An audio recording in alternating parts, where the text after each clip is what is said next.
Hi everyone, welcome to online job update. WBHRB staff nurse grade 2 এর GNM candidate যারা যারা আছো, তোমাদের কিন্তু অলরেডি অ্যাডমিট কার্ড বা হল টিকিট কিন্তু অলরেডি ডাউনলোড হয়ে গেছে এবং ম্যাক্সিমাম ক্যান্ডিডেট তোমরা কিন্তু অলরেডি অ্যাডমিট কার্ড এবং হল টিকিট ডাউনলোড করে নিয়েছো এবং তোমাদের কোথায় এক্সাম সেন্টার পড়েছে সেটাও কিন্তু অলরেডি দেখে নিয়েছো। কার কোন শিফটে এক্সাম আছে সেটাও অলরেডি তোমরা জেনে গিয়েছো এবং কার কোন ডেটে এক্সাম পড়েছে। কিছু কিছু ক্যান্ডিডেটের 31শে ডিসেম্বর এক্সাম পড়েছে, কিছু কিছু ক্যান্ডিডেট কিন্তু 1 জানুয়ারি এক্সাম পড়েছে। এগুলো কিন্তু তোমরা অলরেডি জেনে গিয়েছো। আজ আমি তোমাদের সাথে এই ভিডিওতে আলোচনা করব যেটা তোমাদের সবচেয়ে বেশি ইম্পর্টেন্ট এবং গুরুত্বপূর্ণ, যে তোমাদের এইখানে যারা যারা এক্সাম অ্যাটেন্ড করবে, তোমাদের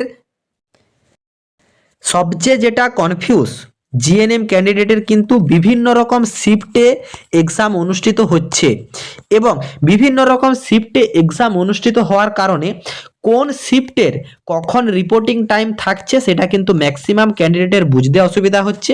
তো আজকে আমি আমার যেগুলো পেড স্টুডেন্ট আছে যারা আমার কাছে স্টাফ নার্স গ্রেড 2 এবং সিএইচওর এক্সামের প্রিপারেশন নিচ্ছে, সেই সব ক্যান্ডিডেটের কাছ থেকে আমি বিভিন্ন রকম অ্যাডমিট কার্ডদের শিফট কপি ডাউনলোড করেছি এবং সেইখান থেকে তোমাদেরকে দেখিয়ে দিচ্ছি কোন শিফটের জন্য তোমাদের এন্ট্রি টাইম কোনটা থাকছে, লাস্ট গেট ক্লোজিং কোনটা থাকছে, কিভাবে তোমরা কোন জায়গা থেকে দেখবে, যাবতীয় আপডেটটা তোমাদের দেখিয়ে দিচ্ছি। এবং এই সিবিটি বেস এক্সাম অ্যাটেন্ড করার জন্য তোমাদের যে ইনস্ট্রাকশন প্রোভাইড করেছে, কোন কোন ডকুমেন্টস ক্যারি করতে হবে, কিভাবে তোমাদেরকে যেতে হবে, যাবতীয় আপডেট আজকে এই ভিডিওর মাধ্যমে তোমাদের সামনে তুলে ধরা হবে। এবং সবচেয়ে বেশি যেটা ইম্পর্ট্যান্ট এবং গুরুত্বপূর্ণ, বোর্ড থেকে কিন্তু অফিসিয়ালিভাবে তোমাদের সকলের উদ্দেশ্যে ফ্রি একটা সিবিটি বেস এক্সামের লিঙ্ক প্রোভাইড করেছে, যেটাকে বলা হচ্ছে মক টেস্ট লিঙ্ক। এই মক টেস্ট লিঙ্ক তোমরা কিন্তু প্রত্যেকটা জিএনএম ক্যান্ডিডেট একবার করে হলেও ভিজিট করো এবং এইখানে তোমরা দেখে নাও কিভাবে তোমরা মক টেস্টের লিঙ্কে গিয়ে দেখবে এবং একবার নিজের থেকে ফ্রি সিবিটি বেস এক্সাম দিয়ে রেখো। কারণ তোমরা যখন সিবিটি বেস এক্সাম হলে অ্যাটেন্ড করবে তার আগে যদি একটা মক টেস্টের মাধ্যমে দেখে রাখো যে কোন পদ্ধতিতে তোমরা সেভ করবে, কোন পদ্ধতিতে সেভ অ্যান্ড নেক্সট করবে, যে কোশ্চেনটা তোমরা পারবে না সেটা তোমরা কিভাবে স্কিপ করবে, যাবতীয় আপডেট আজকে তোমাদেরকে দেখিয়ে দিচ্ছি। তারপর নিজেরা একবার মক টেস্ট দিও, কারণ ফাইনাল সিবিটি বেস এক্সামে তোমাদেরকে কিন্তু এইভাবেই কম্পিউটারের মাধ্যমে দিতে হবে। তো ভিডিওটি তোমাদের জন্য ভীষণ ইনফরমেটিভ হতে চলেছে, তাই তোমরা ভিডিওটা স্কিপ না করে শেষ পর্যন্ত দেখতে থেকো এবং তোমাদের যতগুলো হোয়াটসঅ্যাপ গ্রুপ আছে প্রত্যেকটি গ্রুপে ভিডিওটি বেশি বেশি করে শেয়ার করো। যারা এখনো চ্যানেলে নতুন, এইরকম লেটেস্ট জেনুইন চাকরির আপডেট এবং ফর্ম ফিল আপের ভিডিও সবার আগে দেখার জন্য চ্যানেলটি সাবস্ক্রাইব করে সাথে থেকো এবং ভিডিওটি ইনফরমেটিভ মনে হলে একটি লাইক দিয়ে যেও। গত পরশু আমাদের যে ভিডিওটা প্রোভাইড করা হয়েছিল সিবিটি বেস এক্সামের অ্যাডমিট কার্ড ডাউনলোডিং, সেই অ্যাডমিট কার্ড ডাউনলোডিং ভিডিওর ম্যাক্সিমাম কমেন্টে এসেছে, দাদা আমার এই শিফটে এক্সাম আছে, আমাদেরকে কোন সময় এন্ট্রি নিতে হবে। দেখো প্রত্যেকটা ক্যান্ডিডেটকে বলছি, আমি 2-3টা অ্যাডমিট কার্ড দেখিয়ে দেবো বিভিন্ন রকম শিফটের। দেখো এইখানে কিন্তু তোমাদের এক্সাম হবে দুপুর 11টা থেকে 12টা পর্যন্ত, ঠিক আছে? এবং তোমাদের কিন্তু এইখানে রিপোর্টিং টাইম 9:30টার ভিতরে, 9:30 থেকে 10:30টার ভিতরে তোমরা কিন্তু এক্সাম সেন্টারে পৌঁছে যাবে। তারপর কিন্তু তোমাদেরকে আর এন্ট্রি দেওয়া হবে না যাদের 11টাতে এক্সাম আছে। তারপর দ্বিতীয়তম, যাদের দুপুর 2টা থেকে 3টার মধ্যে এক্সাম আছে, তোমাদের কিন্তু রিপোর্টিং টাইম দেওয়া আছে 12:30টা এবং গেট ক্লোজ হয়ে যাবে 1:30টা।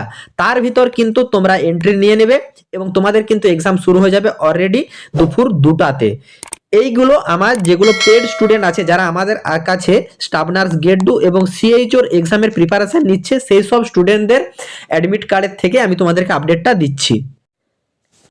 তার পরবর্তীতে যাদের বিকাল 5টা থেকে 6টার মধ্যে এক্সাম অনুষ্ঠিত হচ্ছে, তোমাদেরকে কিন্তু চলে যেতে হবে রিপোর্টিং টাইম 3:30টা, গেট ক্লোজিং 4:30টা। এই টাইমের ভিতর তোমরা কিন্তু এন্ট্রি নিয়ে নেবে। বাকি আদার্স যাদের অন্য শিফটে থাকছে তোমরা এইভাবে রিপোর্টিং টাইমটা দেখে নেবে, এই সময়ের মধ্যে তোমাদেরকে কিন্তু এন্ট্রি নিয়ে নিতে হবে। এর কোন কোন ডকুমেন্টস ক্যারি করতে হবে এবং তোমাদের এক্সাম হলে এন্ট্রির জন্য যে ইনস্ট্রাকশনটা প্রোভাইড করেছে বোর্ড, সেটা তোমরা এট ফার্স্ট ভালোভাবে দেখে নাও। দেখো এইখানে তোমাদের যে হল টিকিট বা অ্যাডমিট কার্ড, এই অ্যাডমিট কার্ডটা কিন্তু তোমাদেরকে লাগবে এটি ছাড়া কিন্তু তোমরা এন্ট্রি পাবে না। দ্বিতীয়তম, এই হল টিকিট বা অ্যাডমিট কার্ডটাকে তোমাদেরকে কিন্তু A4 শিটে প্রিন্ট করতে হবে এবং এইখানে তোমাদের যেখানে তোমাদের ফটোগ্রাফ এবং সিগনেচারের জায়গা আছে সেইখানে কিন্তু তোমাকে নতুনভাবে একটা ফটোগ্রাফ এবং সিগনেচার কিন্তু দিতে হবে। এবং এইখানে তোমরা যখন এন্ট্রি নেবে তখন কিন্তু তোমাদের অনলি ফর হল টিকিট থাকছে, তারপর তোমাদের কিন্তু at least one original valid photo identity proof যেটা এক্সপায়ার না হয়ে থাকে এই রকম কিছু, যেমন voter card, passport, driving licence, passbook, photograph, তাছাড়া তোমাদের পোস্ট অফিস বা ইউডিআই আধার কার্ড বা তোমাদের মাধ্যমিক বা উচ্চ মাধ্যমিকের মার্কশিট, যে কোনো একটা ডকুমেন্টস ফটো আইডি হিসাবে তোমাকে কিন্তু ক্যারি করতে হবে এই হল টিকিটের সঙ্গে। এবং এইখানে তোমাদের আরও জানানো হয়েছে যে ডকুমেন্টসটা তোমরা ক্যারি করবে সেটা যেমন মানে নট ড্যামেজ হয়ে থাকে, না হলে কিন্তু সেটা অ্যাকসেপ্টেবল নয়। তারপর এইখানে তোমাদের জানানো হয়েছে যে ক্যান্ডিডেটদেরকে অ্যাডভাইস করা হচ্ছে তোমাদের যে টেস্ট সেন্টার সেই টেস্ট সেন্টারে যদি পসিবল হয় ওয়ান ডে বিফোর তোমরা কিন্তু পৌঁছে যাবে সেই টাইমে এবং নিরাপদ জায়গাতে থাকবে, তারপর তোমরা কিন্তু এক্সাম অ্যাটেন্ড করবে। কারণ অনেক ক্যান্ডিডেটের অনেক দূরবর্তী স্থানে এক্সাম পড়েছে এবং প্রত্যেকটা ক্যান্ডিডেটের এই পেজটা কিন্তু আলাদা হবে। যাদের যেটা রিপোর্টিং টাইম দেওয়া থাকছে সেই রিপোর্টিং টাইমের মধ্যেই তোমাদেরকে কিন্তু পৌঁছে যেতে হবে। এটা কিন্তু তোমাদেরকে পূর্ববর্তীতে আমি অলরেডি দেখিয়ে দিয়েছি। এরপর তোমাদের কিন্তু এক্সাম হলে এন্ট্রির সময় তোমরা কিন্তু বেশি ডকুমেন্টস নিয়ে এন্ট্রি হতে পারবে না। অনলি ফর দেখো এখানে জানিয়ে দেওয়া হয়েছে শুধু তোমাদের কাছে থাকবে তোমাদের যে হল টিকিট, এই হল টিকিট এবং একটা হচ্ছে photo identity card, Aadhaar card, voter card, passport, driving licence যে কোনো একটা, এবং তোমরা ট্রান্সপারেন্ট ওয়াটার বোতল নিতে পারো এবং বল পেন। এই চারটি জিনিস শুধুমাত্র নিয়ে তোমরা কিন্তু এক্সাম সেন্টারে এন্ট্রি করতে পারবে। এইখানে দেখো mock test for CBT option আছে, এই অপশনটা তোমরা ক্লিক করবে, তোমাদের সামনে কিন্তু সিবিটি বেস এক্সামের জন্য মক টেস্টের লিঙ্ক ওপেন হয়ে যাবে। এইখানে তোমরা যারা যারা যখন লগ ইন করবে এইখানে তোমাদের পিকচার দেখতে পাবে, এখন নয়, এটা কিন্তু অরিজিনাল এক্সামের সময় এইখানে তোমাদের পিকচার শো করবে, এইখানে তোমাদের আইডি শো করবে, এখানে পাসওয়ার্ড অলরেডি শো করবে। তারপর তোমাদেরকে কিন্তু এখানে সাইন ইন অপশনে ক্লিক করতে হবে। সাইন ইন অপশনে ক্লিক করলে তোমাদের কিন্তু এক্সামের জন্য পেজ প্রিপেয়ার হয়ে যাবে। এইখানে তোমাদের ইনস্ট্রাকশন যেটা দেওয়া আছে সেটা তোমাদেরকে কিন্তু ক্লিয়ারফুলি ভাবে পড়ে নিতে হবে। এইখানে তোমাদেরকে দেখো যেটা মেন পয়েন্ট যে নট ভিজিট দ্য কোশ্চেন এট, যে কোশ্চেনটা তোমরা ভিজিট করবে না সেটা কিন্তু এই কালারের থাকবে। যে কোশ্চেনটা তোমরা নট অ্যান্সারই দেবে না সেটা কিন্তু তোমাদের এই কালারের থাকবে। যেগুলো তোমরা অ্যান্সার করবে সেটা কিন্তু এই কালারের থাকবে। এগুলো কিন্তু তোমাদেরকে জেনে থাকতে হবে। এবং এইখানে তোমাদের not answer the question but mark the question for review, মানে তোমরা পরে রিভিউ করতে চাইছো সেটার জন্য তোমাদের এই কোশ্চেন আসবে, তোমরা যদি মার্ক করে রাখো।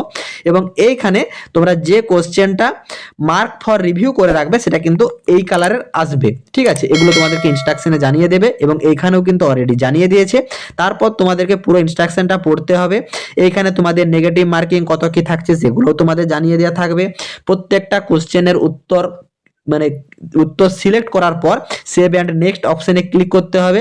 যেটা তোমরা mark for review and next করতে চাও, যে পরে সেটা তোমরা দেখতে চাও, সেটা কিন্তু মার্ক ফর রিভিউ করে রাখতে হবে। এভাবে তোমাদেরকে কিন্তু ইনস্ট্রাকশনটাও পড়ে নিতে হবে এবং তোমাদেরকে দেখেও নিতে হবে। তারপর কিন্তু এখানে নেক্সট অপশন আছে, এই নেক্সট অপশনে ক্লিক করলেই তোমাদেরকে কিন্তু একটা ডিক্লারেশনে ক্লিক করতে বলবে, তারপর তোমাদেরকে নেক্সট ক্লিক করতে হবে।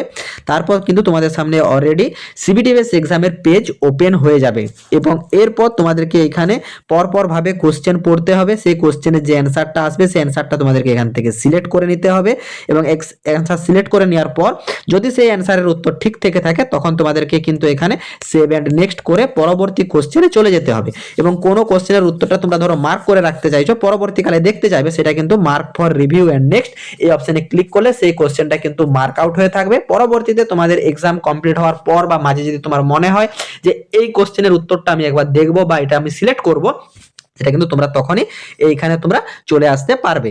এইভাবে কিন্তু তোমাদেরকে দেখতে হবে। এবং সবচেয়ে যেটা প্লাস পয়েন্ট, তোমরা কিন্তু এইখানে যে তোমাদের টাইম লেফট, এই টাইম লেফটটা বারবার লক্ষ্য করবে, কারণ এইখানেই তোমাদের যখন টাইম শেষ হয়ে যাবে তখন কিন্তু তোমাদের এক্সামটা অলরেডি এক্সিট হয়ে যাবে।